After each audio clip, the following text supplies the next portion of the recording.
વડોદરામાં પેટ્રોલ ખૂટી ગયું છે, જલ્દી જ પોતાના વાહનની પેટ્રોલ ટેન્ક ફૂલ કરાવી લેજો। આવી રીલ્સ તમે જોઈ જ હશે।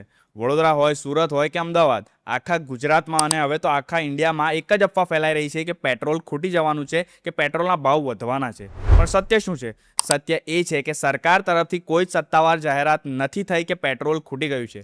આ ખોટી અફવાઓ પર ગુજરાતના ડેપ્યુટી સીએમ હર્ષ સંઘવીએ પોતે શું ચોખવટ કરી છે, જરા આ ક્લિપ જુઓ। ઓફિશિયલ જાણકારી વગર કોઈ બી પ્રકારની આ અફવાઓમાં આવીને ભાગદોડ કરવાની કોઈ બી પ્રકારની જરૂરિયાત નથી।